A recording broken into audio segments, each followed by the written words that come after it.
देखो, भक्ति मार्ग चैनल में आपका स्वागत है। और नया है तो इसको लाइक सब्सक्राइब एंड करना और बताना।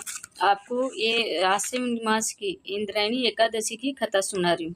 श्री युधिष्ठिर बोले कि हे कृष्ण भगवान, आप कृपा पूर्वक आश्विन मास की शुक्ल पक्ष की एकादशी की कथा को कहिए। इस एकादशी का नाम क्या है तथा इस एकादशी का व्रत करने से कौन कौन सा फल मिलता है, सो सब समझा कर कहिए।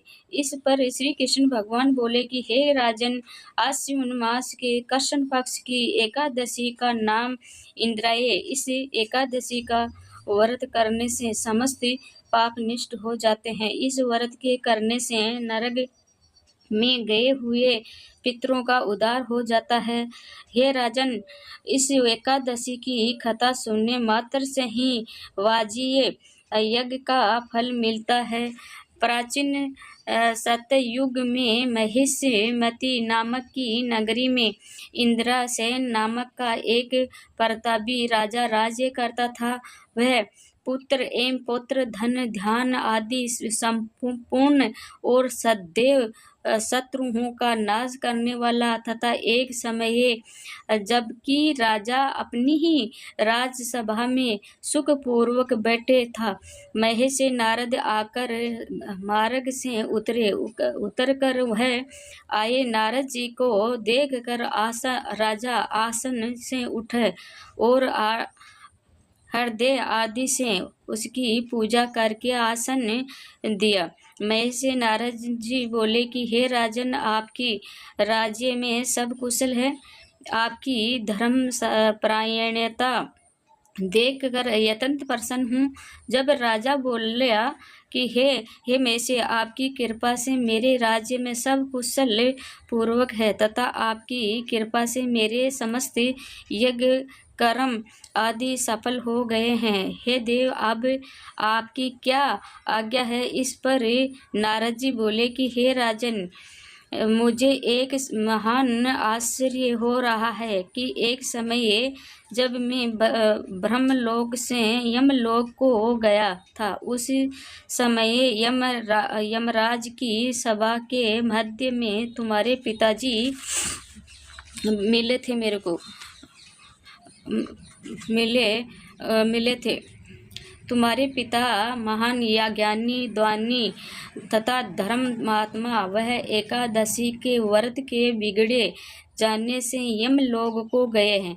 तुम पिता के मुझसे तुम्हारे लिए एक समाचार भेजा है कि आप मेरे पुत्र के पास जाइए और मेरे पुत्र का नाम इंद्रसेन है, जो कि वो महिष्मति नामक की नगरी में राज्य करता है। तुम किसी पूर्व जन्म के बुरे कर्मों के कारण ही ये यमलोक मिला है।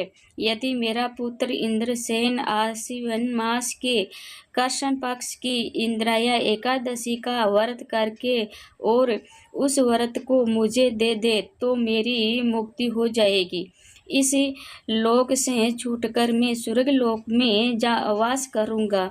जब राजा ने नारद जी से अपने पिता के ऐसे दुखपूर्वक व्याख्या को सुना तो उसे महान दुख हुआ और इंद्र एकादशी के व्रत की विधि पूछने लगा कि हे नारद जी, अब आप मुझे इस एकादशी के व्रत की विधि बताइए। इस पर नारद जी बोले कि हे राजन, आश्विन मास की कृष्ण पक्ष की एकादशी के दिन प्रातः काल सहित स्नान करना चाहिए। इसके पश्चात दोपहर को भी स्नान करना चाहिए। उस समय जल से निकल कर श्राद्ध पूर्वक पितरों का श्राद्ध करे और उस दिन एक समय भोजन करे और रात्रि को पृथ्वी पर ही सहन करे।